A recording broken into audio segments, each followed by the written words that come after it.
Assalamualaikum dan selamat sejahtera semua. Saya harap semua dalam keadaan baik-baik sahaja dan masih semangat untuk meneruskan sesi online learning kita pada hari ini. Okey, untuk hari ini kita akan belajar tentang topik instructional design for courseware development. Okey, kalau kita tengok berdasarkan cover ni, kita dapat lihat macam mana instructional design ni akan membantu kita dalam merancang dan juga dalam orang kata untuk menentukan bagaimana reka bentuk aplikasi software ataupun courseware untuk kegunaan pembelajaran. Okey, dalam dalam topik ini kita akan belajar pertama sekali tentulah apa itu instructional design. Okey, kita kena kenal apa itu instructional design dan juga dapat menerangkan dia punya kepentingan, dia punya keperluan dan juga bagaimana jenis-jenis instructional design ni boleh mempengaruhi reka bentuk dan juga dalam menentukan reka bentuk dan juga kita punya proses pembangunan software kita itu nanti. Dan yang ketiga, bagaimana reka bentuk yang kita lakarkan dalam kertas ini dapat diterjemahkan ke dalam bentuk aplikasi. Okey, itu yang kita akan belajar pada hari ini. Okey, sebelum kita menentukan reka bentuk pengajaran dan juga pembelajaran, kita kena kenal pasti dan juga mengenali apa itu teaching model. Okey, teaching model kalau kita tengok definisi pada dalam slide ini, ia adalah can be defined as instructional design which describe the process of specifying and producing particular environmental situation. Maksudnya dekat sini, model of teaching ini akan menentukan dia punya bentuk pengajaran yang mana menceritakan proses dan juga keadaan ataupun situasi dalam kita mengimplementasikan proses pengajaran itu. Okay? Particular environmental situation, okay, which cause the student to interact. Maksudnya ada hubungan komunikasi dua hala. In such a way that a specific change. Okay, specific change ini adalah dimaksudkan untuk learning. Sebab bila learning maksudnya perubahan daripada tak tahu menjadi tahu. Daripada sebelum ni jahil, lepas ni dah pandai dah. Okay, so ada specific change occurs in their behavior. Of course lah, daripada sikap lah. Sebab tu orang kata, bila buat salah, kena belajar. Sebab daripada tak tahu menjadi tahu. Okay, di sini saya sertakan link untuk kita memahami apa itu yang dimaksudkan dengan teaching model. Okay, mungkin lepas ni semua boleh tengok YouTube video daripada Dr. Hafiz. Okay, Dr. Hafiz explain mana Dr. Hafiz adalah seorang pensyarah di Fakulti Pembangunan Manusia di mana dia akan menerangkan kepada kita apa yang dimaksudkan dengan Introduction to Model of Teaching. Okey, jom kita tengok. Assalamualaikum warahmatullahi wabarakatuh dan salam sejahtera. #Cemerlang Bersama. #Pioneering Versatility. Untuk episod kali ini, kita akan menyelami apa itu model pengajaran. Apa Saya akan bercerita berkenaan dengan definisi apa sebenarnya model pengajaran. Sekejap nanti mau notas. Nope. Apa tujuan kita gunakan model pengajaran? Kenapa kita perlukan model pengajaran ni? Dan juga contoh-contoh model-model pengajaran yang ada di luar sana. Saya Dr. Hafiz dan anda sedang menonton Dr. Hafiz Explains.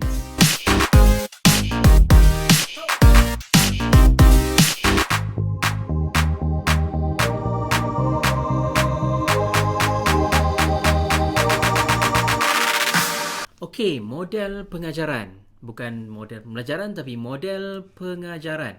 So, apa maksud model pengajaran ni? Secara ringkasnya, model pengajaran ni adalah cara bagaimana kita merancang persekitaran pembelajaran dan juga pengalaman instruksi.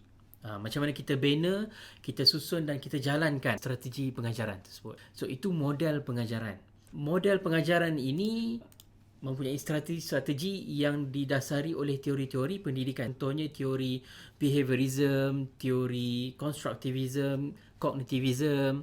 So strategi model-model pengajaran ini didasari oleh teori-teori pembelajaran. Model pengajaran ini menyediakan kerangka teori ataupun kerangka instruksional ataupun kerangka instruksi bagi membangunkan kurikulum. Contohnya model Tyler. Kita ada guna model Tyler untuk membangunkan kurikulum. Okey. Ataupun merancang teknik-teknik pengajaran. Dan juga menguruskan bilik darjah. Juga menggunakan model pengajaran. Dan juga membangunkan konten dan penyampaian. Term yang digunakan sekarang ini adalah PDPC, iaitu pembelajaran dan pemudasyaraan. Yeah. So, apa tujuan sebenar model pengajaran ni kan? So, model pengajaran ini tujuannya adalah untuk melahirkan satu pengalaman pengajaran yang efektif. So, macam mana kita nak tahu satu-satu sesi pengajaran ataupun model pengajaran ataupun pengalaman pengajaran itu satu benda yang efektif? Efektif tak efektif? So, efektif ni usually kita measure. Kalau kita lihat model pengajaran ni, pada kebiasaannya dia ada empat komponen dalam model-model pengajaran. Okey, 4 komponen. Saya draw arrow sekejap. Okey, 4 komponen. Kita keluarkan 4 komponen tu. So, keempat-empat komponen adalah pertama rasional. Rasional, kenapa kita gunakan model tersebut? Model pengajaran. Kenapa model pengajaran itu dirancang sebegitu rupa? Rasional dia, kena ada rasional dia. Dia berdasari, kalau dia menggunakan teori behaviorism, dia ada rasionalnya. Dan yang kedua, dia ada langkah-langkah yang perlu diambil oleh guru dan juga murid. Yang ketiga, dia perlu ada support system, sistem sokongan. Dan yang keempat, penilaian kemajuan. Dan di situ kita tahu efektif tak efektif model pengajaran tersebut. Kita nilai bagaimana pelajar dapat atau tidak ilmu yang kita ajarkan tersebut. Okey. So, kenapa kita perlu menggunakan model pengajaran? That's the question. Okay. Yang pertama, memahami kurikulum. Sebenarnya, kalau ikutkan, bila kita mengajar, kita menggunakan salah satu model tanpa kita sedari. Okay. Kita memang akan menggunakan salah satu model ataupun kombinasi antara model-model tersebut. Dengan kita tahu ataupun kita aware tentang model-model pengajaran, kita akan lebih memahami kurikulum, sebab kurikulum itu dirancang berdasarkan teori-teori pembelajaran, model-model pengajaran.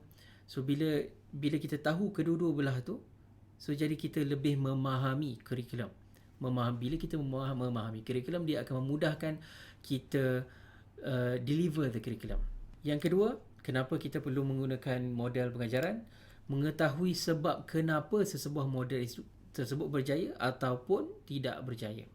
Kenapa kalau model tersebut berjaya ataupun kita mengajar cara begini, and then budak-budak punya performance naik. Kenapa? Kadang-kadang kita try and error. Dalam kita mengajar ni, kebanyakannya kita try and error. Kita try, okay, student ni jenisnya macam ni. So, kita try strategi yang kita try tackle student ni jenis yang macam ini, dengan cara macam ini. And then, membuahkan hasil. Dan itu the tacit dimension of teaching lah.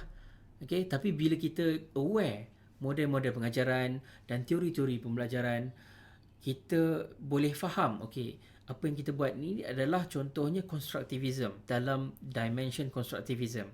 Dan kita boleh dapat lihat dan kita faham kenapa student react that way.